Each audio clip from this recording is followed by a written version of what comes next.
बहुत बहुत स्वागत करता हूं आपका पाइथन प्रोग्रामिंग सीखने की सीरीज में। और आज की ये वीडियो है पाइथन प्रोग्रामिंग को लेकर के। बहुत ही जबरदस्त वीडियो है। लॉजिक बना करके और लूपिंग को सॉल्व करने में बड़ा मजा आता है। और अगर एक बार ये टेक्निक आपको समझ में आ गई ना, तो फिर छोटे मोटे क्वेश्चन आपके लिए कुछ भी नहीं रहेंगे। यानी लॉजिक बनाने में आपको महारत हासिल होने वाली है अगर इस चीज को आपने सीख लिया तो। सीखेंगे कैसे? देखिए, कोई बहुत ज्यादा इसमें जो है नॉलेज की जरूरत नहीं है। कोई बहुत ज्यादा आपको इसमें कुछ भी ऐसा करना नहीं है। लेकिन एक काम जरूर करना है कि आपको बार बार प्रैक्टिस करनी है। और अगर आप प्रैक्टिस नहीं करेंगे तो आप पीछे हो जाएंगे और चीजें आपको समझ नहीं आएंगी। ठीक है, तो प्रैक्टिस बहुत जरूरी है इसके लिए।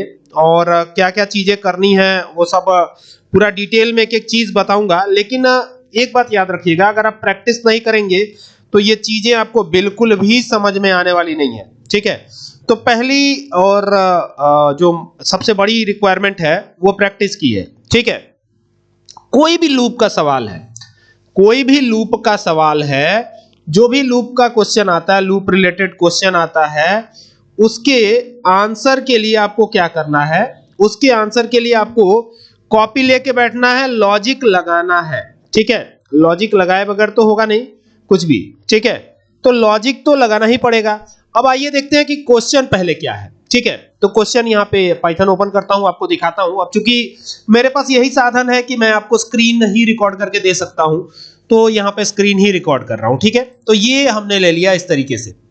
और अब यहां पर हमको वो क्वेश्चन देखना है। ठीक है, जो क्वेश्चन की हम बात कर रहे हैं, जिस तरह का प्रश्न जो है हर बार पूछा जाता है। ठीक है, तो वो क्वेश्चन क्या है उसको देख लिया जाए। सबसे पहला काम तो यही।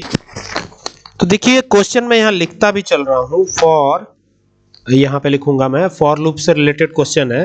तो ये लिखा मैंने, for I in range RANGE, और ब्रैकेट ओपन किया हमने 1,5 ब्रैकेट क्लोज हो गया, एंटर कर दिया हमने। फिर यहाँ पे लिखा हमने for J in range RANGE, J in range हो गया। और जे इन रेंज में क्या किया, 1,5 कर दिया। मतलब यहां पर भी 1,5, यहां पर भी 1,5। अब यहां पे क्या होगा ना, इफ की कंडीशन देंगे। इफ आई की वैल्यू बढ़ते बढ़ते 3 के बराबर आ जाए तो इसे क्या करिए, ब्रेक करा दीजिए। मतलब ब्रेक कीवर्ड का यूज किया यहां पे। ठीक है, और अब ऐसे में क्या करिए, प्रिंट करवा दीजिए और आई और जे की वैल्यू को। तो इसमें इतनी ज्यादा कंफ्यूजन है, इतनी ज्यादा कंफ्यूजन है कि अगर जरा सा भी गलती करेंगे ना तो सब गलत हो जाएगा। देखिए, सबसे पहले स्टेप पे आते हैं, एक एक करके हम सॉल्व करेंगे और एक एक करके चीजों को समझेंगे। ठीक है, तो सबसे पहले स्टेप पे आते हैं। सबसे पहले स्टेप पे यहां पे क्या प्रिंट होने वाला है, 1, 2, 3, 4, यही प्रिंट होगा। 5 तो प्रिंट ही नहीं होगा। फिर यहां पर भी वही होगा, 1, 2, 3, 4। अगर ये सिर्फ रहता तो ये यहाँ पे ये आता, यहाँ पे ये आता। और ये कह रहा है ना कि आई की वैल्यू बढ़ते बढ़ते 3 के बराबर हो जाए, मतलब यहां तक आ जाए तो उसको ब्रेक कर दीजिएगा और आई और जे की वैल्यूज प्रिंट कर दीजिएगा। यही है हमारा, है ना।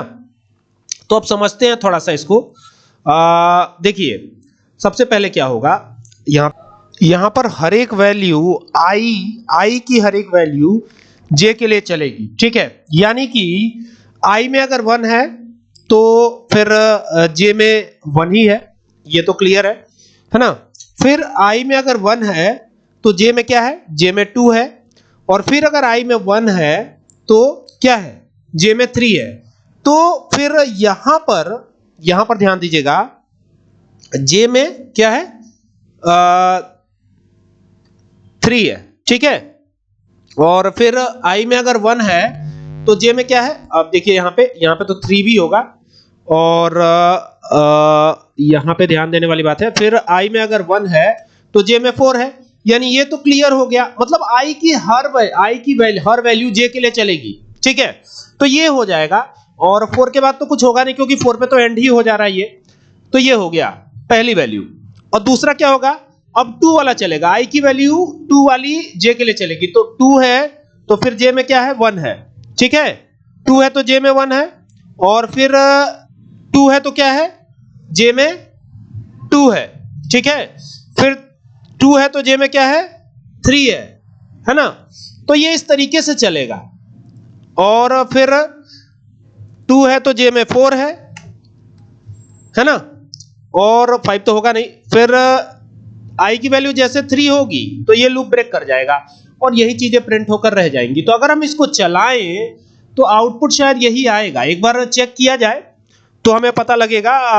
मतलब कितने टाइम i आ रहा है, मतलब 1 कितने टाइम आ रहा है, 3 4, और ये 5 टाइम 1 आ रहा है, और 2 टाइम 4 आएगा क्या, देखना पड़ेगा, एक बार चलाना पड़ेगा पहले इसे। इसको यहां से रन कराते हैं।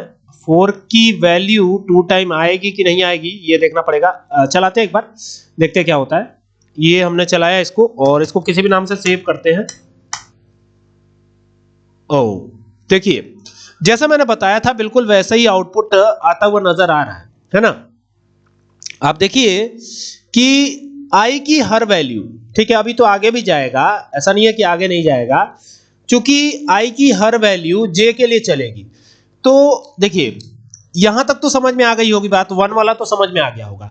जब 2 होगा ना तो 2 और 1 आएगा, मतलब 2 और 1 आ गया। फिर 2 और 2 आएगा तो फिर 2 और 2 आ गया। फिर 2 और 3 आएगा तो 2 और 3 आ गया। फिर 2 और 4 आएगा तो 2 और 4 आ गया। ठीक है, अब क्या होगा, अब देखिए जैसे जो है j की वैल्यू नहीं होनी है, i की वैल्यू तो होगी 3, तो 3 और 1 आएगा। फिर क्या होगा, 3 और 1 आ जाएगा। तो देखिए यहां पे 3 1 आएगा। फिर क्या होगा, फिर 3 2 आएगा, है ना, समझ में आ रही है बात। 3 और 2 आएगा, फिर 3 और 3 आएगा, लेकिन 3 और 3 पे तो ये कट जाएगा, तीसरा वाला तो प्रिंट होगा ही नहीं। ठीक है, तो ये ध्यान दीजिएगा। फिर क्या होगा, 4 और 1 आएगा। फिर क्या होगा, 4 और 2 आएगा। फिर क्या होगा, 4 और 3 तो आएगा ही नहीं, बस यहीं तक रह जाएगा ये। तो ये सारी वैल्यूज प्रिंट होने वाली है, और इसको आप देख लीजिए, यही सारी वैल्यूज प्रिंट हुई हैं, ऐसा नहीं है कि कुछ अलग से प्रिंट हुआ है, यही सारी वैल्यूज प्रिंट हुई हैं। मैं एक बार फिर से इसको क्लोज करके दोबारा से आपको दिखा देता हूं। यहां से देखिए बिल्कुल यही वैल्यूज प्रिंट होती हुई नजर आएंगी। 1 1, देखिए 1 1 1 2 1 2 आ रहा है। ठीक है, इसको ओपन ही रखेंगे ताकि हमारा आउटपुट ना जाए। फिर 1 3, तो यहां पे 1 और 3 ये आ ही रहा है। फिर देखिए यहां पर ध्यान दिए रहिएगा, 1 3 हो गया। फिर 1 4 आएगा, तो यहां 1 4 आया हुआ है। फिर यहां 2 1, तो देखिए 2 1 आया हुआ है, 2 और 1 देख रहे हैं, तो ये 2 1 यहां भी आया हुआ है। ध्यान देने वाली बात यह है कि i का कोई भी वैल्यू 3 वाला प्रिंट नहीं होगा, लेकिन फिर 4 वाला वैल्यू प्रिंट होगा। तो 4 1 जा 4 हो जाएगा, 4 2 जा 6 हो जाएगा, मतलब मल्टीप्लाई तो होगा नहीं, तो 4 1 हो जाएगा, 4 2 हो जाएगा, 4 3 हो जाएगा, और 4 4 हो जाएगा। ठीक है, लेकिन i की ये वाली वैल्यू प्रिंट नहीं होगी, बाकी सारी वैल्यूज तो प्रिंट होंगी ही होंगी। तो इस वजह से आउटपुट आपका ये रह रहा है। मैं एक बार फिर से आउटपुट दिखा देता हूं, और आई होप कि आपको पूरा समझ में भी आ गया होगा कि आउटपुट क्या है, कैसे है। ठीक है, तो चलिए मिलते हैं अब नेक्स्ट वीडियो में, तब तक के लिए keep watching. Thank you for watching this video.